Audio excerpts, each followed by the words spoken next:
everyone, and welcome back to my kitchen. Today I'm going to show you how to roast the perfect turkey. I kid you not, I've done it before and many people have tried it and had great success. I'm going to update the video and we're going to show you how to do it one more time. So let's go see how this beauty all comes together.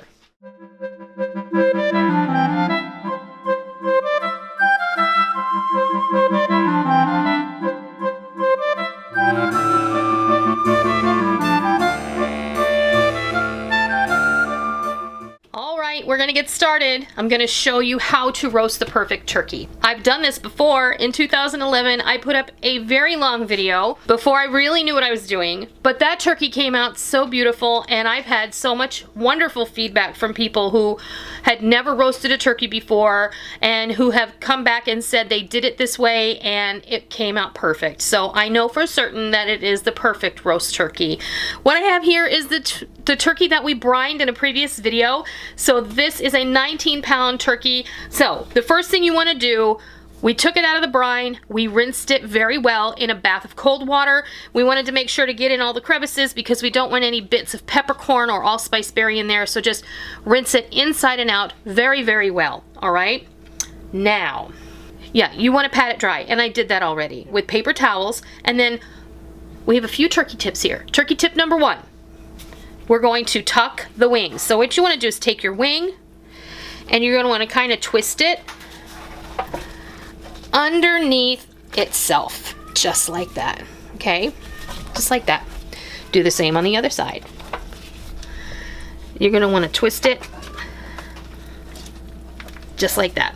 This is gonna help everything kind of tuck in and be a lot more even for cooking.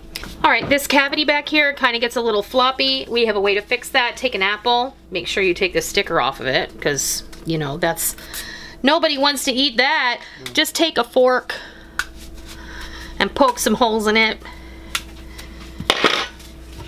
and shove it in the boot. This is going to kind of help even cooking as well. You don't have to do anything. You can eat that if you want to later. It's up to you. Now, what we're going to do is we're going to kind of season this puppy up. Now, I have some salt and some pepper that I put in a separate container before I got started, because you don't want to have the turkified salt and pepper, right? So you want to go in here and you want to season the inside of your cavity. I'm going to take an onion that I peeled, but I did not take the root end off, and I'm just going to cut this in half. This just helps when you want to take it out. I'm going to shove that in there. I have a few stalks of celery that I have cut into little pieces, and a couple of carrots. I always cut up more than I'm probably going to need, because we can stick them in the bottom and the aromatics will lend themselves to the roasting process. The last thing you put in was apples. Yes, that was some apple quarters. And then I have some fresh parsley, some bay leaves, a sprig of sage, a sprig of thyme or two, and a sprig of rosemary. Now, these are my preferred herbs for roasting a turkey. Look, you don't have to get fancy, you just need to shove them in there. Okay, there is no science here. And I never stuff my turkey like with stuffing. I almost forgot, I have celery tops with the celery leaves. And I'm gonna put those in there too, because those are really like an herb to me. I'm just gonna put the rest of these aromatics in the bottom of the pan. And these will also be great because when you get ready to make your gravy, it's gonna have a really beautiful base already. I have 2 sticks of butter that I have had softening. And now we're gonna get down to business. Here we go. I like to put butter underneath the skin on the breast. So what you want to do is lift up the skin and just take your fingers. Now I'm wearing a glove and I do recommend you do that. Just get under here and you're going to separate. There's a little membrane that holds the skin onto the meat, and you're going to want to break that. But the one thing I will say, there's a little piece that's holding it, like right here, you can see it. You see that? Yep. Don't separate that part. Just separate on each side of the breast. Okay, now I want you to take some of this butter. which is nice and soft, but I'm just gonna give it a little bit of a squidge because it'll help it get softer. And you can't use this butter for anything else, so just go ahead and plan on putting it all on the turkey. So you see how I've got some back there where my hand doesn't slide all the way back? You can just force it back there.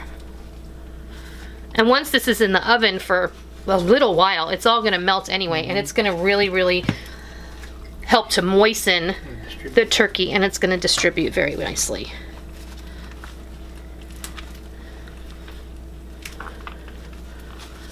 And you can just kind of press it in there, and it's all gonna be fine. Don't worry about it. So just get it in there and kind of press it with the palm of your hand. Gotta make them get along. You do. This is also gonna help you if you have a little bit of skin here that's separated. It's gonna kind of help you to encourage it to stay together. Now just take the rest of this butter and massage it in your turkey all over. Just give it a good rub down. As soon as I have that done, I'll be right back and I'll show you what happens next. We got our turkey all buttered up and just as evenly as possible. Look, it doesn't have to be pretty and it doesn't have to be perfect. It's not. It's gonna melt and it's gonna be delicious anyway. So, you know, don't worry yourself about things like that because this turkey is gonna take care of itself as long as you do all the right stuff up front. The next thing we're gonna do is we're gonna take some more of this salt and pepper, and yes, I took my gloves off, but I'm not worried. God made me washable, so we're good. I am gonna just put some more salt and pepper around the outside. I have some butcher's cut pepper and some kosher salt, and we're gonna season this up liberally. There were about 2 tablespoons each of salt and pepper in there. I have about 3 cups of water I'm gonna pour in the bottom of this roasting pan. My oven is preheated to 450 degrees. I'm going to roast this turkey for 30 minutes at 450 degrees, and then I'm going to reduce the heat to 350 degrees, and I am going to continue to cook the turkey until a meat thermometer inserted in the thickest part of the thigh reads 160 degrees. That is how hard it is to roast a turkey. Now this turkey is 19 pounds and it's probably going to take about 2.5 to 3 hours to roast. That's my experience. A lot of people think a turkey is going to take a super long time, and it doesn't, especially if you do it this way, where you're setting the skin at 500 degrees or 450 degrees for a half an hour, and then you're going to turn it down and let it roast all the way through. Now, I will probably add more liquid to this during the roasting process at least a couple of times. That's my preference. I don't want these things in the bottom to burn, and including a little steam into the oven is always a good thing. It's going to help keep your bird nice and moist. So into the oven this goes for 30 minutes at 450 degrees. We'll bring you back and we'll show you what it looks like. Okay, our timer went off and whew, steamed up glasses. I just wanted to show you guys what it looked like. Putting it in the oven for a half an hour at 450 degrees really sets the skin and gives it a nice brown. So now what we're gonna do is we're gonna just keep it in the oven, reduce the temperature to 350 and continue roasting until it's all good and done. Our turkey is all finished. I opened the oven just a few minutes ago and I took the temperature in both the thickest part of the thigh without touching the bone, as well as the breast without touching the bone. Very important you don't touch the bone. It is perfectly done.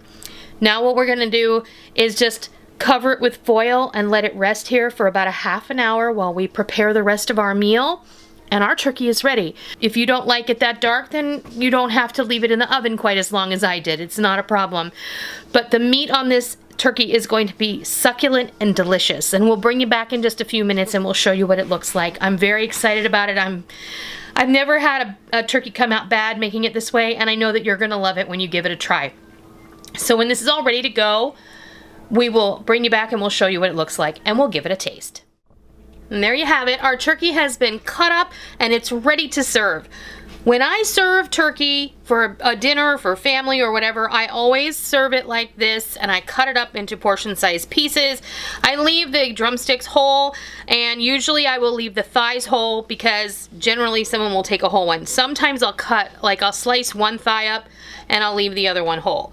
But the breast I always cut off and I cut in slices like this, and you can see how beautiful and moist It is super juicy. this this turkey is. It's absolutely gorgeous. There you go. This happens to be the nugget from the underside. That is so good. That's delicious. It's so moist. And the brining will do that. If you brine a turkey even just once, you're going to fall in love with it, I promise. Everyone is going to enjoy it. Literally perfectly seasoned.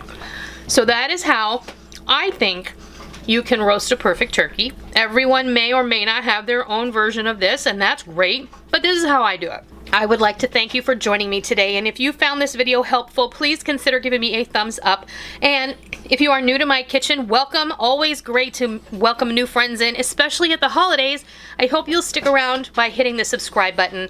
And if you are a tried and true member of the Noreen's Kitchen family, please remember to hit the bell notification button so that you don't miss out on all the real food for real people, real easy recipes that we present all the time right here on our YouTube channel and straight from our kitchen. I hope you give my way of roasting a perfect turkey a try sometime soon, and I hope you love it. And until next time, happy holidays!